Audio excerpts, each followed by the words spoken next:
As desperate congressional Republicans escalate the intensity of their political witch hunts against President Biden via his troubled civilian son Hunter, Democrats in the minority of the House of Representatives are trying to do a full court press against those Republicans by reframing the issue about Jared Kushner, and I'm here for it. But before we unpack all that, if you haven't yet, please hit that like, subscribe, and the alert bell. Maybe check out my Patreon. I'd appreciate the support.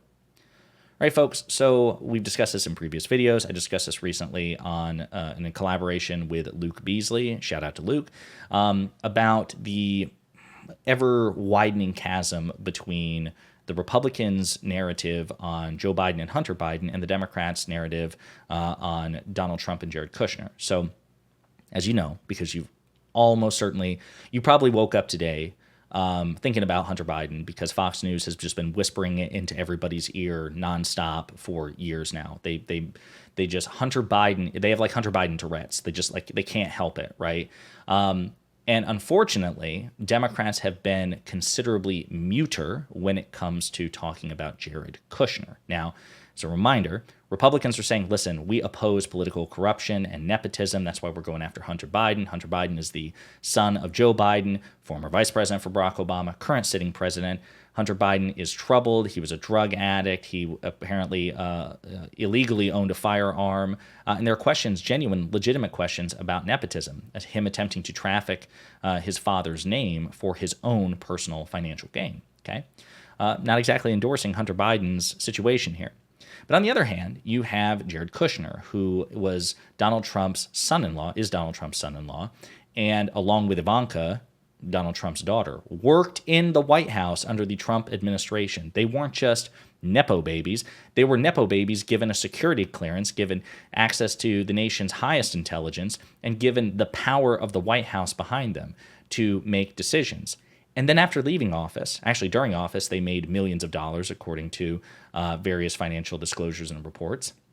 But after leaving office, Jared Kushner was given a $2 billion investment from Saudi Arabia, despite not being qualified for it, despite Saudi financial experts begging their government, please do not give this man this money. He is unqualified. He's too stupid. He's too incompetent. He doesn't deserve it. And yet the royal government of Saudi Arabia, the crown prince, overruled them anyway. And Jared Kushner, during his time in the White House, had a relationship with Saudi Arabia on behalf of Trump's White House, right? So to whatever extent Hunter Biden was corrupt, that Hunter Biden was engaged in acts of nepotism, it's just night and day. He's a civilian son of a former president. He's been investigated multiple times, multiple testimonies, multiple sources have said there was no relationship between Hunter Biden and Joe Biden with respect to, leveraging business arrangements or, Hunter Biden sicking Joe Biden on, whatever business he didn't like. Like, there's no evidence of that. Republicans have come up short again and again and again. They've offered no evidence of financial interactions or financial transactions. And as distasteful as it may be, Hunter Biden, as a civilian son, is legally allowed to traffic in his father's name. Nepotism is not illegal. We see it in politics, Republican or Democrat. We see it in Hollywood all the time. This struggling actor or actress, throws around their much more successful parents or grandparents or cousin's name, and it opens doors. Nepotism is a real thing, and it's not illegal except in extraordinary circumstances. And there's no evidence that Joe Biden himself patronized or encouraged or facilitated this nepotism, which is the key part.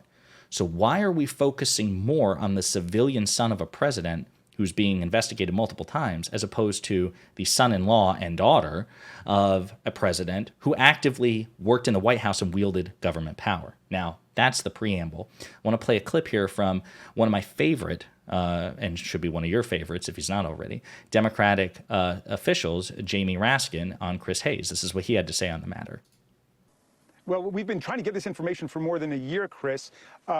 We know that Kushner pocketed $2 billion and a $25 million a year management fee from the Saudi government, and the UAE and the Qatar government have also kicked in money. So there's more than $3 billion in there. We want to be able to reconstruct what exactly those countries got out of it. Remember that the Saudi Arabian sovereign wealth fund advisors recommended against giving that money to to Jared Kushner on the grounds that he was inexperienced and they were asking a ridiculous sum of money. And their advisors were overruled by the homicidal crown prince himself, Mohammed bin Salman, who, of course, had been essentially bailed out of his situation that he'd gotten himself into when he ordered the assassination of Jamal Khashoggi back in 2018.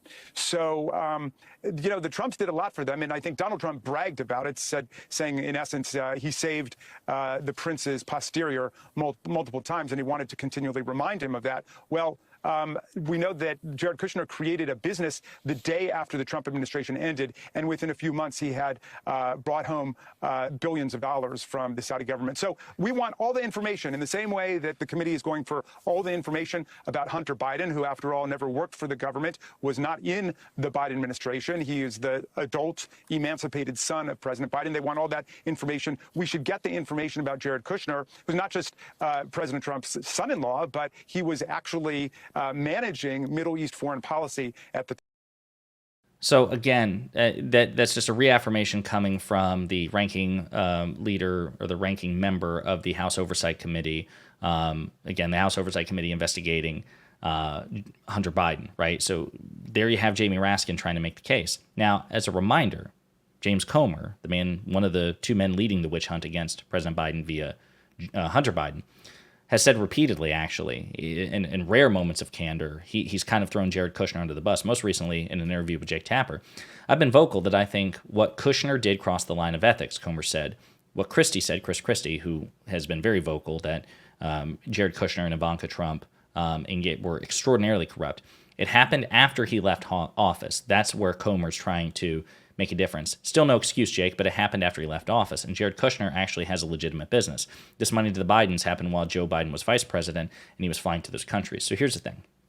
Number one, we don't know what happened while Jared Kushner was in office. That's the point. Now, what Jamie Raskin is saying is that we have reason to believe that that sort of illegal quid pro quo, and he actually uses that phrase in the interview with Chris Hayes. I don't have the clip in front of me, but he says that there may very well have been a quid pro quo that Jared Kushner, during his time in the White House, facilitated the Saudi Arabian government. And again, he cited an example of the murder of an American journalist that was basically just glossed over by the Trump administration, that there may have been a quid pro quo, and we only saw the quo after Jared Kushner left office. Again, he started up in this business the day after he left office, and within a matter of weeks or months, got that $2 billion investment from the Saudi government. There may be nothing there, but it sure seems fishy, right? So if we're really going to be anti-corruption, why don't we look into it? And then, of course, Comer says, well, Jared Kushner actually has a legitimate business. Jared Kushner is not. This is so the $2 billion is supposed to go into basically a real estate fund that Jared Kushner is managing. Jared Kushner has no established reputation for being a real estate genius. As a matter of fact, he was a participant. I think it was the 665 Park Avenue investment, one of the worst real estate deals in the history of this country in New York City. Jared Kushner was part of that, right? He actually is a buffoon when it comes to real estate ventures. So Comer's trying to muddy the water. Well, Jared Kushner is in business, ergo it justifies a $2 billion investment into his real estate business. These two things are not the same. But he's also said repeatedly, Comer, there was like a New York Times expose, I think we covered it, in which he talked about that, yeah, Kushner is probably engaged in shenaniganry, but it would not be in Comer's best interest politically to investigate Donald Trump's son-in-law, which is why he's hyper-focusing on Hunter Biden. It's disgusting. It's just naked partisan politics. Now, in response to Jamie Raskin as the minority member, or as the ranking minority leader, him requesting that James Comer, actually investigate Jared Kushner in parallel to Hunter Biden. This is what James Comer's spokesperson had to say. In a statement provided to Rolling Stone, a spokesperson for the House Oversight Committee called the letter nothing more than an attempt to distract from the mounting evidence of Joe Biden's involvement in his family's influence peddling schemes. If ranking member Raskin was truly concerned about ethics in government, then he would join Republicans in our investigation of the Biden's blatant corruption. Now, the mounting evidence is none. They have presented no evidence whatsoever that Joe Biden was involved in any of this. Hunter Biden, again, was a civilian son of Joe Biden. There's no law of no transitive moral law which dictates that any corrupt actions on Hunter Biden's part must automatically be associated with Joe Biden, that Joe Biden is culpable for his adult son's corrupt acts, and that those corrupt acts become illegal as a result for Joe Biden. It's just they are deliberately muddying the waters, which is why they say repeatedly the Biden family, the Biden family, the Biden family, because they actually have no evidence of Joe Biden himself doing anything illegal. And I'll simply conclude by saying this. When it comes to Jared Kushner, as a reminder, the national security and intelligence apparatus in the United States under the Trump administration told Donald Trump, please don't give him a security clearance. Jared Kushner was rejected for a top secret clearance by 2 career security specialists, but their supervisor overruled and approved him. They thought he was a national security risk. He could not be trusted with top secret clearance, okay? And Donald Trump and his minions overruled those security experts and gave Kushner that clearance anyway, even though he didn't deserve it. Rex Tillerson, Donald Trump's Secretary of State, or one of many, said that basically he's like that Kushner bypassed Tillerson, the Secretary of State, and then James Mattis, Mad Dog Mattis, who was Donald Trump's Secretary of Defense. That's the kind of power Jared Kushner wielded as a senior White House advisor, that Trump basically gave him a blank check to just override his Secretaries of State and Defense. And then again, I'm just going to remind you that the Sovereign Wealth Fund of Saudi Arabia, they said this is a terrible idea. Before committing $2 billion to Jared Kushner's fledgling firm, officials at a fund led by the Saudi Crown Prince questioned taking such a big risk.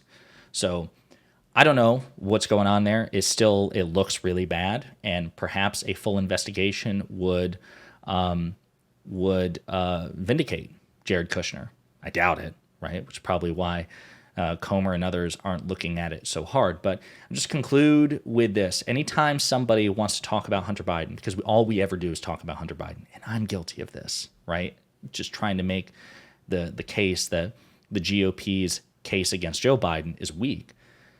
But anytime someone wants to talk to you about Hunter Biden, I think you need to redirect them like, hey, I'm not going to talk about the civilian son of Joe Biden, who's been investigated multiple times by legislative authorities and executive authorities and is right now being prosecuted for his crimes. I'm not going to talk anymore about him until you're prepared, sir or madam or whoever, to talk about Jared Kushner, who, and again, these things are not equal. And I want you to make that point when you bring this up. Jared Kushner and Hunter Biden are not the same. There's actually infinitely more reason to focus on Jared Kushner because, again, the fact that they are related to presidents is not where the comparison ends. Then you have to take it one step further. Jared Kushner was a White House employee. He wielded state power. He had the power of the presidency behind him in a way that Hunter Biden never did. And that means we have to hold him to a higher standard. With great power comes great responsibility. Invoke Spider-Man. Say, listen, this is as American as it gets. Spider-Man's uncle says this. With great power comes great responsibility. Jared Kushner had infinitely more power than Hunter Biden, which means he deserves infinitely greater scrutiny than Hunter Biden. We should be, if we have 10 hours or 24 hours in a day, which we do, that's a fact. Just thought about that. If we have 24 hours in a day, 23 of them should be devoted to Jared Kushner, and 1 hour should be devoted to Hunter Biden. They are not equivalent, and there's no scenario in which Hunter Biden is worse and deserves more scrutiny. We need to push back and reclaim the narrative. Because again, the facts favor us, and we need to stop grading the GOP and their surrogates on a curve. So, Jared Kushner, not Hunter. Let me know what you think in the comments.